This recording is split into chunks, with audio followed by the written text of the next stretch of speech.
पण आमच्या गावात कोणाची तरी नजर लागली हो. हा, खूप मोठी नजर लागली. गावात खऱ्या अर्थानं कायापालट झालो. माझ्या गावातली जी काय 22 घरा होती त्या 22 घरात एका घरटी एक माणूस तरी मुंबईत गेलो आणि गावातली लोक असती म्हणजे आमच्या वाडीतली लोक असती कमी झाली. आता तर एवढी प्रश्न पडलो, कोण मेलो तर माणसा मिळणार नाही, कोण कोणाचं बाळ स्वारलं तर बायका मिळत नाही. प्रत्येकाची माणसं घरातून मुंबईत गेलेली असत. मुंबईत वास्तविक ती तरी काय करतं देऊ, हा पोट भरूचा साधन नाही ना.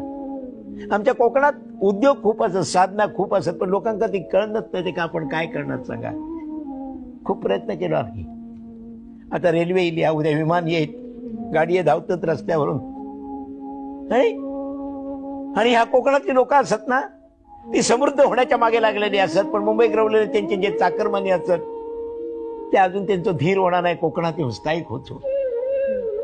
या दृष्टीने मी कोकणातल्या माझ्या भावबंधांना मी एकच आवाहन करीन, तुम्ही मुंबईत असाच, मुंबईत राहतात, कोणी व्हीआरएस घेतल्याना, कोणी रिटायर झाल्या, त्या सगळ्यांना माझी एक हात जोडून कळकळीची विनंती असा, हो हात जोडून कळकळीची विनंती असा, जे माझे भाऊबंद मुंबईत जाऊन रवलेले असत, मुंबईत वास्तव्य करून असत, काबाड कष्ट करून स्वतःचा साम्राज्य निर्माण करण्याचा प्रत्येकाने प्रयत्न केलेला असा, पण मुंबईत आता काय रवलं नाही. मुंबई आमची रवली नाही, लक्षात ठेवा.